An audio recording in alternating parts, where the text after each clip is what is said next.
کا ثبات ہو، زیست کی نجات ہو۔ اعوذ باللہ من الشیطان الرجیم، بسم اللہ الرحمن الرحیم، انا للہ و انا الیہ راجعون۔ کافی وقت گزر چکا اور دوست کافی دور سے سفر بھی کر کے آئے اور مناسب وقت نہیں ہے طولانی گفتگو کرنے کا۔ حامد بھائی کی بہترین پر اثر اور خوبصورت گفتگو اور قبلہ آغا احمد اقبال کی عالمانہ گفتگو اور شہداء کی زندگی کے بارے میں اہم نکات بیان کرنے کے بعد میرے خیال میں اب اتنا وقت بھی نہیں ہے اور مناسب بھی نہیں ہے کہ آپ کو اذیت کی جائے۔ بس چند جملے عرض کر کے اپنی بات ختم کرتا ہوں کہ ایک بات کہ اگر قیامت نہ ہو، معاد نہ ہو، آخرت نہ ہو تو انسان ایک مختصر سے وقت اور ایک محدود علاقے کا زندانی اور قیدی بن جاتا ہے۔ اگر معاد اور آخرت نہ ہو تو ایک مختصر سی زندگی اور ایک مختصر علاقے کا اسیر اور زندانی، اور پھر خاتمہ ہمیشہ کے لیے۔ اللہ نے ہمارا جو عقیدہ ہے کہ معاد اور آخرت ہے، یعنی نہ ختم ہونے والی زندگی اور سفر ہمیں درپیش ہے۔ اس عالم سے ہم عالم برزخ میں جاتے ہیں، پھر وہاں سے عالم آخرت میں جائیں گے۔ بس ہم یہاں واپس جانے کے لیے آئے ہیں۔ جب واپس جانے کے لیے آئے ہیں تو جس دنیا میں رہتے ہیں یہاں سختیاں ہیں، تلخیاں ہیں، رنج ہیں، مشکلات ہیں، آزمائش ہے، ابتلا ہے۔ زیادہ طولانی نہیں ہے۔ بعض اوقات ایک دن کے رنج و الم کئی دہائیوں پر غالب آ جاتے ہیں۔ یہ نہیں جو کربلا والوں نے 3 دن میں درد اور غم دیکھے وہ صدیوں پر محیط ہو سکتے ہیں۔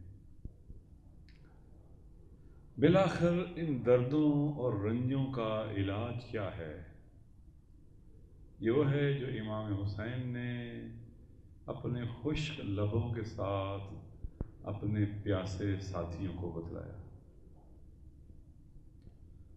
وہ جو اپنے امام کے ساتھ زندگی اور موت کی سرحد پہ جا پہنچے تھے، کتنے خوش قسمت تھے کہ وہ حسین کے ساتھ زندگی اور موت کی سرحد پہ جا پہنچے۔ کتنے خوش قسمت تھے۔ ہنیئا لہم، مبارک ہو ان کو یہ سفر اور یہ خوش بختی مبارک ہو، سعادت مبارک ہو۔ امام نے اپنے ان پیاسے ساتھیوں کو جو محاصرے میں تھے، وطن سے دور تھے، انہیں ارشاد فرمایا، صبراً یا بنی الکرام، اے میرے کریموں کی نسل سے تعلق رکھنے والے ساتھیوں، تھوڑی دیر صبر کر لو۔ صبراً نکرہ ہے، اس کا معنی ہے تھوڑی دیر کے لیے صبر کر لو، تھوڑی دیر کے لیے۔ یہ رنج ختم ہو جائیں گے، یہ سختیاں ختم ہو جائیں گی، یہ پیاس نہیں رہے گی، یہ محاصرہ بھی نہیں رہے گا۔ تھوڑی دیر صبر کر لو۔ فَمَا الْمَوْتُ إِلَّا قَنْطِرَةٌ تَعْبُرُ بِكُم مِّنَ الْبَؤْسِ وَالضَّرَّاءِ، یہ موت ایک پل ہے۔ جتنی بھی سختی اور مصیبت اور مشکل آئے، بالآخر سب سے بڑی سختی یہ ہے کہ انسان مر جائے۔ ایسے ہی ہے نا؟ مشکل ترین رنج اور درد دنیا میں لوگوں کے لیے کیا ہوتا ہے جی کہ عزیز مر گیا ہے. موت امام فرماتے ہیں ایک پل ہے، اس کو پل سمجھو. تعبروا بکم من البؤوس والضراء، جو تمہیں سختیوں اور مشکلات سے عبور دے گا، گزار دے گا. الی الجنان الواسعہ والنعیم الدائمہ، وسیع بہشتوں کی طرف چلے جاؤ گے. وہاں کوئی شمر نہیں ہوگا، کوئی خولی نہیں ہوگا، کوئی یزید نہیں ہوگا. ان جنتوں اور بہشتوں میں کوئی پیاس نہیں ہوگی، کوئی محاصرہ نہیں ہوگا، یہ رنج نہیں ہوں گے، یہ درد نہیں ہوں گے. کیا ہوگا؟ جیسے اعلیٰ صاحب پڑھ رہے تھے، فرحین بما آتاہم اللہ من فضلہ. وہاں پر فرح و سرور ہے، وہاں پر فرح ہے، سرور ہے، آسائش ہے، آسانیاں ہیں، بہشت ہے، نعمتیں ہیں. ہم بھی یہاں اس دنیا میں مشکلات ہیں، سختیاں ہیں. جناب شہباز شریف صاحب کوئی 900 سال کی عمر لے کے نہیں آیا ہے، یا نون لیگ یا یہ ہماری سعودی سی ٹی ڈی جو سعودیہ کے لیے کام کر رہی ہے، جو سعودیہ کے اشارے پر چلتی ہے، یا وہ ادارے جو سعودیوں کی خوشی کے لیے کام کر رہے ہیں. آج ہمارے سامنے ہے ایک امام کعبہ، جیلی قسم کا امام کعبہ یہاں لائے، پورے ملک میں اس کو پھرا رہے ہیں. کیا چاہتے ہیں؟ یعنی یہاں پر انتہا پسندی طاقتور ہو، یہاں پر تکفیریت طاقتور ہو، یہاں پر اور زیادہ سوسائٹی کے اندر تقسیم ہو. بالآخر دنیا کا نظام ہے، یہ نہیں رہیں گے، نہیں رہیں گے. یہ ہمیں نہیں گھبرانا، ہمیں نہیں حوصلہ ہارنا، ہمیں ہمت نہیں ہارنی. ہمارا 1400 سال سے ایسے خانوادے کے ساتھ تعلق رہا ہے جو انتہائی مشکل حالت میں بھی جن کے سر کٹے لیکن جھکے نہیں.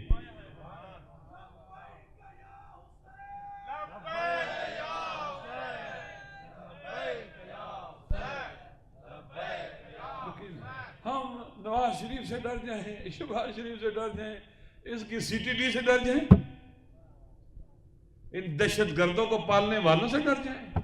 ہمارا آقا اور مولا حسین ہے، ابی الفضل عباس ہے، علی اکبر ہے، قاسم ہے، اون محمد ہے.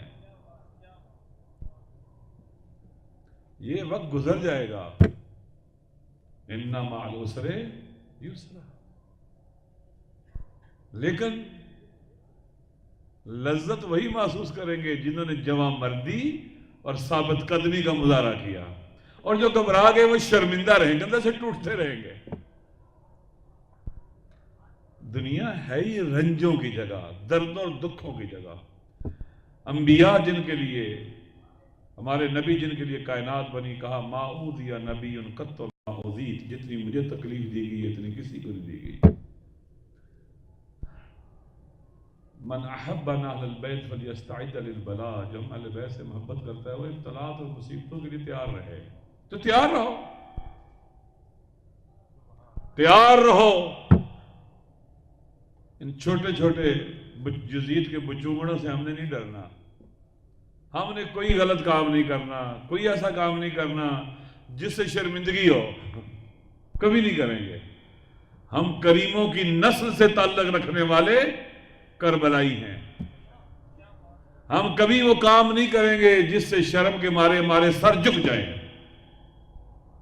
کوئی غلط کام نہیں کریں گے کہ ہماری کمزوری کوئی پکڑ کے ہمیں دبا لے. یہ نہیں ہوگا انشاءاللہ.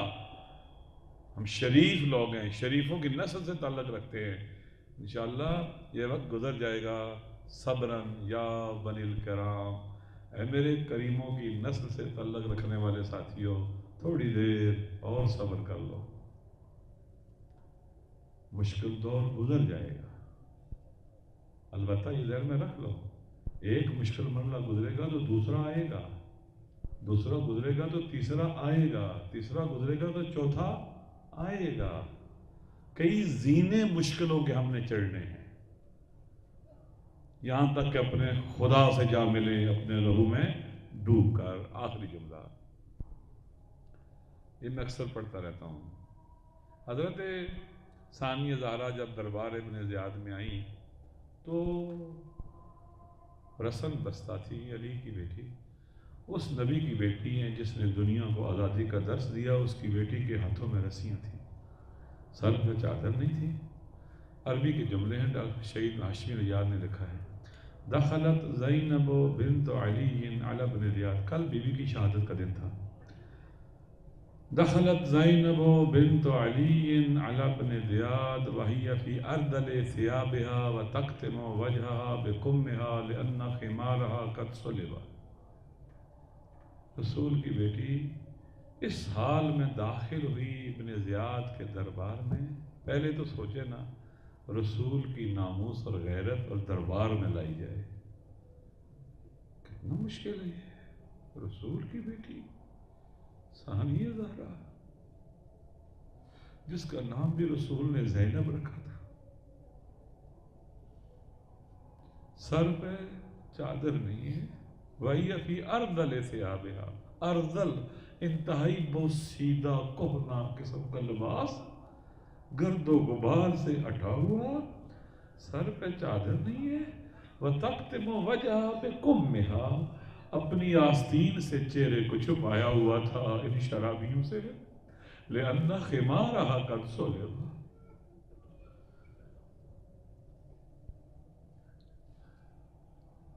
لیکن اس حال میں بھی میری شہزادی ٹوٹی نہیں ہے، بہت باوقار تھی، ہمت نہیں ہاری.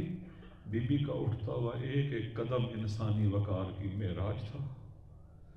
نہیں پتہ چل سکتا تھا، کوئی نہیں کہہ سکتا تھا یہ کوئی بیچاری خاتون ہے. نہیں، یہ رسیوں میں جکڑی ہوئی باوقار تھی، باہمت تھی.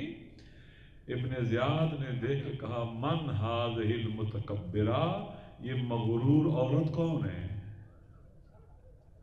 کہا گیا هذه زینب بنت علی، یہ علی کی بیٹی زینب کبریٰ ہے.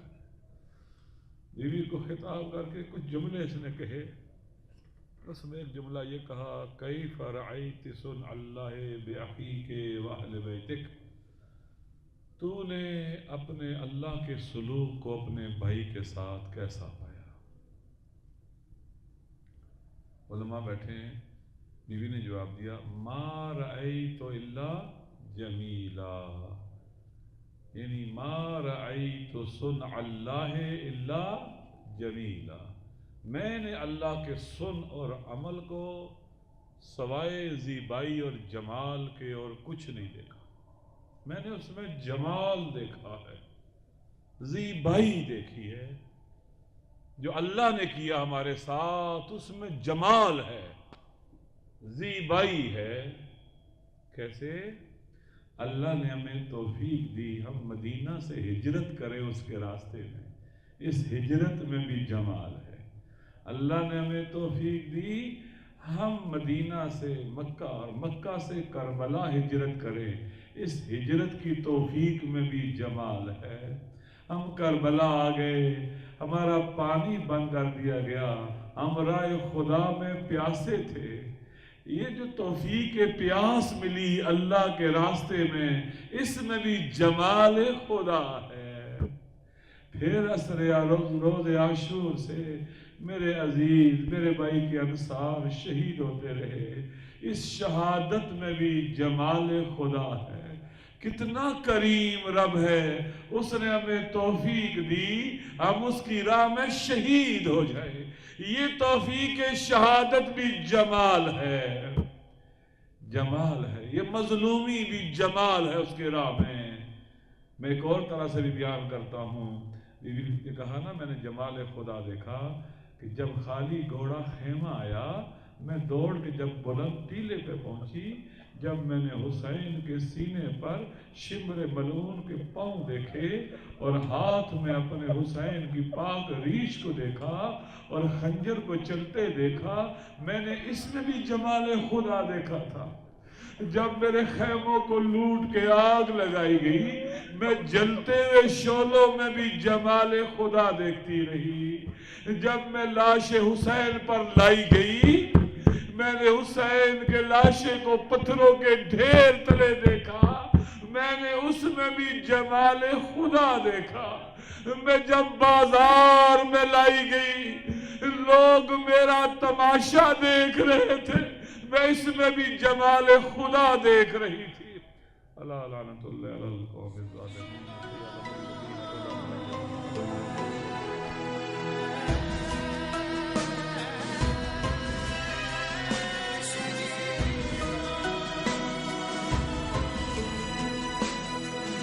دین کا ثبات ہو، زیست کی نجات ہو، قوم کی حیات ہو،